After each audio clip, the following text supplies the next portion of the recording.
Om Shanti. Good morning सभी को, शुभ प्रभातम।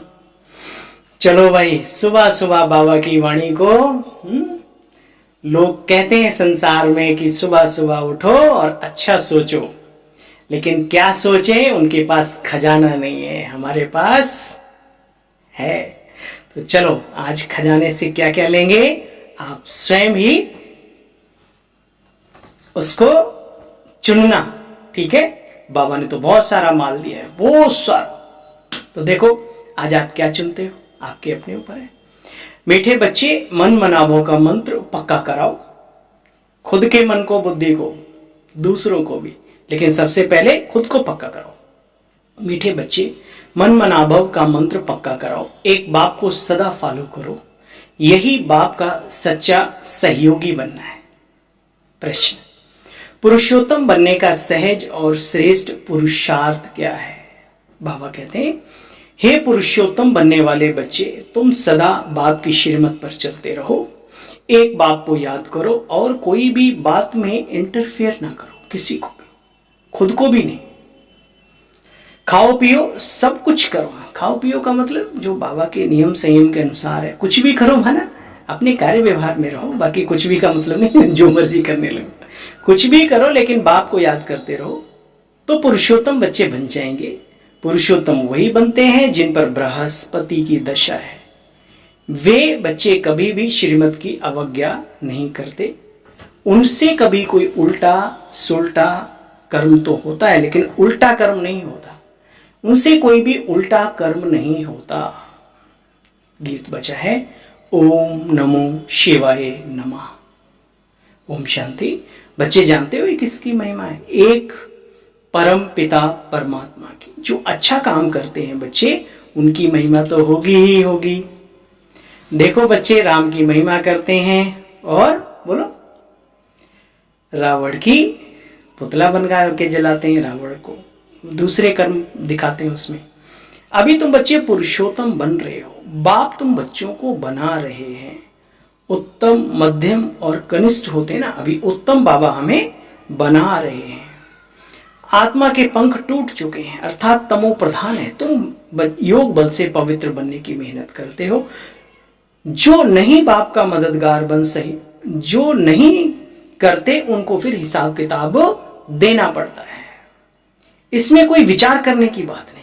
बच्चों का काम है बाप से पूरा वर्षा लेना, बाप का मददगार बन, साथी सहयोगी बनना। सहयोगी क्या है, पर सुना ना, मीठे बच्चे, मन मनाभों का मंत्र, मन बुद्धि को पक्का कराओ, दूसरों को भी पक्का कराओ, बाप को फॉलो करो, यही है बाप का सहयोगी बनना। ठीक है, ये है सच्चा सहयोगी बनना। बाकी वैसे भी तन मन धन वो तो है ही है। बाबा कहते हैं, देखो सभी को मेरा मंत्र देते जाओ पुरुषोत्तम बनने के लिए। बाप कहते हैं, मुझे याद करो, मैं कोई गंगा स्नान आदि नहीं कराता हूं, सिर्फ मन महामंत्र याद करना है, रटना नहीं है। मन मनाभव अर्थात मन से मुझे याद करो, जैसे प्रेमी को याद करता है, पुत्र पिता को याद करता है, पुत्री अपनी माता को याद करती है। कोई भी मिसाल संसार, ऐसे ही वो प्रभु की छवि मन में हमारे बसी रहे, उसके गुणों का चिंतन, उसकी शक्तियों का चिंतन मनन चलता रहे। यही है याद, यही है मन मनाभव। देखो बच्चे, जानते हो पवित्रता की कितनी महिमा है। अपवित्र आत्माएं पवित्र आत्माओं के सामने जाकर के माथा टेकती हैं। बाबा कहते हैं, देखो बाप को भी कोटों में कोई और कोई में भी कोई बच्चे ही पहचानते हैं। ये ईश्वरीय शक्ति को समझना, जीवन में महसूस करना और उसको अनुभव करके अनुभवी बनना, ये बड़े परम सौभाग्य की निशानी है। चलते तो बहुत हैं, देखा देखी भी चलते हैं, कोई कारणवश भी चलते हैं। कारण पूरा हुआ, नमस्ते बाबा, हम यहाँ तुम वहाँ। बाबा कहते हैं, उनमें भी देखो, कोटों में कोई में कोई तो पहचानते हैं, और उनमें भी देखो, आश्चर्यवत सुनंती कथंती, फिर फारकती देवंती, अच्छा फिर भागंती हो जाते हैं। बच्चे फिर डिससर्विस करंती, मतलब तब भी पेट नहीं भरता, और कई तो ऐसे बाबा के भी बने रहते हैं, उनकी बुद्धि पे क्या कहेंगे ताला ही लग जाता है। बाबा बाबा भी कर रहे हैं और बाबा की डिस सर्विस करने में भी बिल्कुल पीछे नहीं है। किसी एक घर को बनाने के चक्कर में भले दूसरा बर्बाद हो जाए। ये कौन सी नॉलेज सीखी है, किसने सिखाई है? बाबा ने हमारे नहीं सिखाई। तो बाबा ने कहा डिस सर्विस करंती बन जाते हैं। सर्विस और डिस सर्विस बच्चे दोनों होती रहती है। भागंती भी बहुत होते हैं, जो बाप को नहीं जानते वो भाग जाते हैं। बच्चे ही बैठकर विघ्न भी डालते हैं और सर्विस भी बच्चे ही करते हैं। कितना महान पाप है डिस सर्विस करने में। बाबा कहते हैं बच्चे इसलिए राइट धर्मराज भी है। बाप कहते हैं मेरी सर्विस में मददगार बनो, फिर और ही उल्टा काम नहीं करना। डिस सर्विस करेंगे तो अबलाओं पर विघ्न पड़ेगा। माताओं पर बाबा को तरस पड़ता है। दिखाया है द्रौपदी के पैर दबाए, मन रक्षा की। देखो बच्चे, मैं तुम सबकी दोस्ती वो थकान दूर करने आया हूं। बाप भी निरहंकारी है। कहते हे आत्माओं, तुम थक चुके हो, मेरी याद में रहो तो तुम्हारी सब थकान दूर हो जाएगी। बाबा कहते हैं यहां बाप कितना निरहंकारी बनते हैं। मैं तुम बच्चों की थकान दूर करता हूं। हे मीठे मीठे बहनों और भाइयों, सिर्फ अपस्वार्थ में आके कोई ऐसा काम ना करो। कहना है बाप नाम बदनाम ना करो, बड़ा अच्छा गीत है। सर्विस नहीं कर सकते कोई बात नहीं, आप बाबा की पालना लो, बाबा के घर से अच्छी पालना लो, आगे बढ़ो। लेकिन कम से कम बिना सोचे समझे डिस सर्विस अगर हो गई तो उसका पश्चाताप बहुत है। अभी शुरुआत में ना भी हो, लेकिन जब सत्य सामने आएगा तो फिर पश्चाताप के आंसू निकलेंगे और वो गया हुआ वक्त फिर वापस नहीं आता। बाबा भी क्या करेगा फिर। इसलिए धीरे धीरे चल सकते हो, नहीं उड़ सकते कोई बात नहीं, लेकिन अच्छे रहो। क्योंकि फिर क्या होता है, आप डिस सर्विस करते हैं और जो अब वाकई में बाबा के अच्छे रतन हैं उनको सर झुकाना पड़ता है संसार के सामने। हालांकि भगवान अपने बच्चों का सर नीचा नहीं होने देता, लेकिन फिर भी कारण हम क्यों बने कभी किसी ऐसी बात का। बाबा कहते हैं जो ड्रामा अनुसार जो जैसा कर्म करता है फिर उसको फल भी मिलता है। कोई देवाला मारते हैं, कर्म कोटते हैं। तुम बच्चे देखो अभी कितने श्रेष्ठ पद्मा पदम सौभाग्यशाली बनते हो। ऐसे कर्म बाप सिखाते हैं 21 जन्म तुम्हें कर्म कूटने नहीं पड़ेंगे।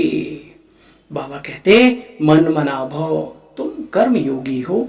चार्ट भी बच्चे रखना चाहिए। तुम्हारी लड़ाई है किसके साथ? मनुष्यों के साथ नहीं, तुम्हारी लड़ाई है माया के साथ। बहुत कड़ी और बहुत बड़ी लड़ाई है, लेकिन दिखाई नहीं देती। तुम कोशिश करेंगे बाप की याद में रहने की, माया तुम्हारी याद को उड़ा देगी। आपको अनुभव होगा, बैठे बड़े ध्यान से, गए धीरे धीरे परम धाम, बुद्धि और कहीं चली गई। तो फिर बाबा उसके लिए कहता बच्चे करत करत अभ्यास के जड़ मत हो तो सुजान। रसरीत फिर भी हैवी चीज है। बूंद बूंद जहां पानी पड़ता है ना, उस सिल पे निशान छोड़ जाता है। उस बात को याद करो। इसलिए अभ्यास अभ्यास और अभ्यास को कभी नहीं छोड़ो। एक बार नहीं टिके, एक बार 5 मिनट टिके, फिर 15 मिनट, फिर आधा घंटा, ऐसे धीरे धीरे बढ़ता रहेगा। उसमें क्या दिक्कत? थकना नहीं है, रुकना नहीं है, ये पक्का कर लो। बाबा कहते हैं माया उड़ा देगी। अज्ञान में बच्चे कोई अड़चन नहीं है भाई। वहां जाओ, अपना कमर उमर हिलाओ, थोड़ा डिस्को डांस करो और भंडारा खाओ, अपने बढ़िया से टिक्का शिक्का लगाए और हलो हाय किया, गले शले मिले और अपने चलते बने वहां के। तो बाबा कहते हैं यहाँ मन को एकाग्र करना जहाँ सिखाया जाता है ना, वहां थोड़ा कठिनाई तो होती है, लेकिन प्राप्ति के सामने यहाँ कोई कठिनाई नहीं देखा जाए। इतनी बड़ी प्राप्ति। बाबा कहते हैं बच्चे कितना वंडरफुल है। तुम बच्चे 84 शरीर में आते हो। मैं तो एक ही बार आता हूँ, एक ही शरीर, एक बार में इस शरीर में आता हूँ। अच्छा, बाबा कहते हैं अपने आप से प्रतिज्ञा कर, फिर डिस सर्विस अगर करेंगे तो बच्चे कड़ी से कड़ी सजा मिलेगी। पद ऊंचा है तो फिर भूल की सजा भी कड़ी है, इसलिए कोई अवज्ञा नहीं होनी चाहिए। प्राप्ति ऊंची है तो फिर सजा भी तगड़ी वाली है। देखो गाया हुआ है, सतगुरु का निंदक ठोर ना पाए, ऊंच ठाव नहीं मिलेगा उसको। वहां सतयुग में नहीं, यहां भी लोगों के दिलों से वो गिर जाता है, एक दिन समय आता है। तो बाबा कहते हैं सतगुरु का निंदक ठोर ना पाए, अर्थात एम ऑब्जेक्ट को पा ना सके। नर से नारायण बनना है ना, तुम जाकर के पूछ सकते हो गुरुओं से कि तुम कहते हो गुरु का निंदक ठोर ना पाए। अच्छा भाई, वो कौन से ठोर की बात करते हो? वह ठोर बता नहीं सकेंगे, बाप की पाग उन्होंने अपने ऊपर रख ली है, बाबा की बातों को अपने ऊपर रख ली, बाप की पाग अपने ऊपर रख ली है। टीचर कहते हैं अगर पूरा पढ़ेंगे नहीं तो ऊंच पद नहीं पाएंगे, पावन बनना है, देवी देवता बनना है तो पुरुषार्थ तो करना पड़ेगा, परंतु माया ऐसी है जो ऊंच प्राप्ति में विघ्न डालती है, गिरा देती है। इसलिए बाबा कहते हैं अहो मम माया तुम बड़ी बलवान हो। बाबा अगर मम माया आपकी माया बलवान है तो हम बच्चे भी कम नहीं है, महावीर हैं, हनुमान हैं, आपके ही लाल हैं, हम कमाल करेंगे। देखें माया कितनी बड़ी बलवान है, आ जाओ, है ना, चैलेंज करो माया को, देखें। तो जितना डरोगे उतना डराएगी माया, ये भी ध्यान रखना। इसलिए बाबा कहते हैं हाँ लेकिन माया है बलवान, बहुत सारे महारथियों को लपेटे में ले लेती है। अच्छा भाई, मीठे मीठे स्किल दे बच्चों प्रति माता पिता बाप दादा का याद प्यार और गुड मॉर्निंग। रूहानी बाप की रूहानी बच्चों को नमस्ते। हम सब रूहानी बच्चों की रूहानी बाप दादा को नमस्ते नमस्ते नमस्ते। कोई भी डिससर्विस का कार्य नहीं करना, ऐसा कोई कर्म नहीं करना जिससे बाबा की, बाबा के घर की और बाबा के परिवार की निंदा हो। अवज्ञाओं से बचना है, माया के तूफानों से कभी डरना नहीं। वरदान, विस्तार को सार में समाकर अपनी श्रेष्ठ स्थिति बनाने वाले बाप समान लाइट हाउस भव। विस्तार को सार में समाकर अपनी श्रेष्ठ स्थिति बनाने वाले बाप समान लाइट हाउस भव। बाबा कहते हैं बाप समान लाइट हाउस माइट हाउस बनने के लिए कोई भी बात देखते व सुनते हो उसके सार को जानकर 1 सेकंड में समा देने व परिवर्तन करने का बच्चे अभ्यास करो। क्यों? क्या के विस्तार में नहीं जाओ, क्योंकि किसी भी बात के विस्तार में जाने से समय भी और आंतरिक शक्तियां दोनों ही व्यर्थ नष्ट हो जाती हैं। तो विस्तार को समाकर सार में स्थित होने का बच्चे अभ्यास करो। इसमें अन्य आत्माओं को भी 1 सेकंड में सारे ज्ञान का सार अनुभव करा सकेंगे। जब कोई बात आती है उस समय पर इसका प्रयोग करो। स्लोगन, अपनी वृत्ति को पावरफुल बनाओ तो सेवा में वृद्धि स्वतः ही होगी। सुना, विचारधाराओं को अच्छा बनाओ, अंदर से भावनाएं उच्च और श्रेष्ठ शुद्ध बनाओ, सेवा में वृद्धि स्वतः ही होगी। अच्छा भाई, बाबा के राज दुलारों को, महावीर महावीरनियों को, त्यागी तपस्वी वैरागियों को ओम शांति। Good morning.